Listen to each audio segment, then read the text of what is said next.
We all know how toxic the online world can get, right? You open up a social media app, look at the comment section. It can feel like a tidal wave of pure, unchecked negativity. It's so easy to feel small, helpless, and completely overwhelmed by it. Most of us just close the app, shake our heads, and try to forget about it. But what do you do when that online toxicity isn't just a random mean comment?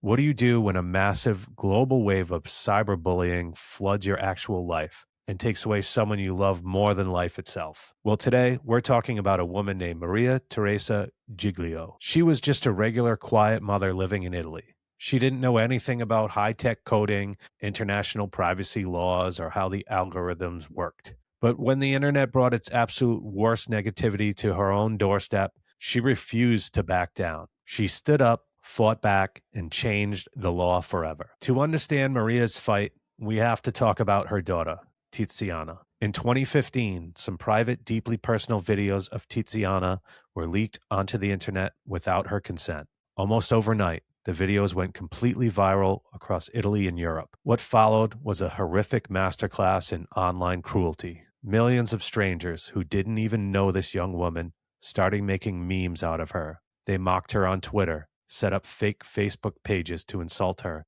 Tiziana changed her name, quit her job, and moved to a completely different city just to escape the shame. But the digital footprint followed her everywhere. The negativity was inescapable. Tragically, in September of 2016, unable to bear the relentless cyberbullying any longer, Tiziana took her own life. When something that devastating happens, the world expects a grieving mother to retreat into the shadows, crushed by the weight of the tragedy. And honestly, nobody would have blamed Maria if she did that. The internet had essentially broken her heart. But Maria sat in her empty house, looking at the cruel comments that were still being posted about her daughter, even after her death, and a fire lit inside her. She looked at her laptop and said, "The people who did this think the internet is a lawless Wild West where they can destroy lives with impunity. They are wrong, and I'm going to prove it." Now, Maria had zero background in law or technology. She was just a grieving mom with a computer in front of her.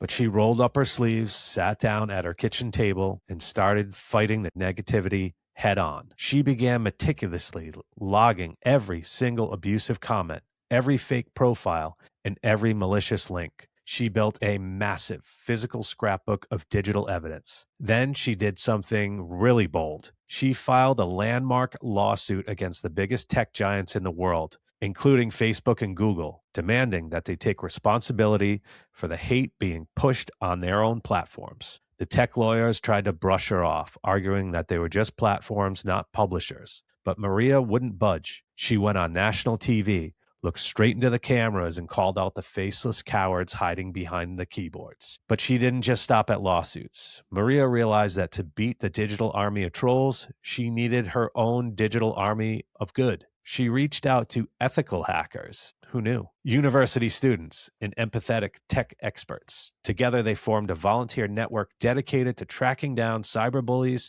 and helping other young victims scrub non-consensual images off the web before it was too late. Her kitchen table became a command center for digital kindness. For years, Maria fought through the red tape, spending her own savings and refusing to let the world forget her daughter's face. And against all the odds, her relentless battle sparked a massive cultural shift in Italy. Because of Maria's refusal to back down, the Italian parliament officially introduced a historic piece of legislation, popularly known as the Tiziana Law. For the very first time in the country's history, cyberbullying, online stalking, and non-consensual sharing of private images were classified as severe criminal offenses, carrying real prison time. The tech platforms were legally forced to implement rapid removal buttons to protect victims of online hate within minutes of a report. Today, Maria still fights on. She travels to schools and universities all over Europe, sitting down with teenagers to talk about digital empathy. She looks these kids right in the eye and tells them a keyboard can be a weapon that destroys or a tool that builds. Choose to build. What I absolutely love about Maria's story is that it reminds us of the true antidote to negativity. You don't beat darkness by ignoring it. You don't beat it by throwing hate back at it. You beat it by standing firm, shining a light on it, and organizing a community of people who refuse to let cruelty win.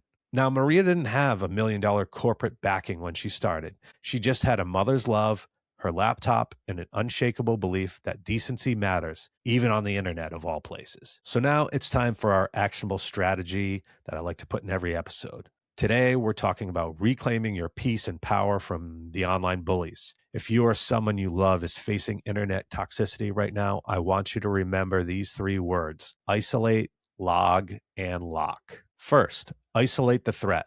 When someone attacks you online, your instinct is to fight back and defend yourself. Don't do it.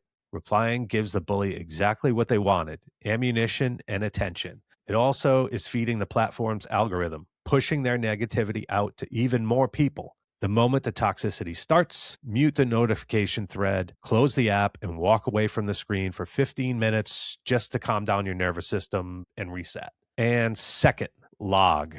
Log the evidence. Before you delete anything, build your file up. Take full uncropped screenshots that clearly show the bully's account handle, the exact text, the timestamp, the URL, anything that might be on that page to help you. And if looking at the abuse causes you too much anxiety, do not force yourself to deal with it. Send those screenshots to a trusted friend or family member and ask them to hold on to that folder for you securely. And then there's step 3, lock. Lock the gates. Enforce your boundaries using the platform's tools already there. Block the attackers immediately and report the content for harassment. So you can go into your security settings right now, flip your profile to private, restrict comments to followers only or friends only. You know how that works on most platforms. And also turn on keyboard filters to automatically hide negative words before they even hit your eyes. And remember, if those comments turn into physical threats or doxing, take your saved evidence straight to local law enforcement. A lot of people are fighting these bullying incidents alone. They never reach out to anyone. And then when we find out, it's too late. So let's stop this cycle. So now, as we transition to the briefly good quote of the week, if this once a week podcast isn't enough briefly good for you, I want to remind you that I'm posting good news stories every day on social media. And you can follow me on Instagram, TikTok, YouTube, and Facebook, whichever one you like the best, or all of them. So check it out for your daily boost. Okay, I want to leave you with a powerful reminder from the brilliant Maya Angelou, which blends perfectly with today's story. She once said, "You may not control all the events that happen to you, but you can decide not to be reduced by them." Don't give those bullies what they want. Get out there and do something good, even if it's brief.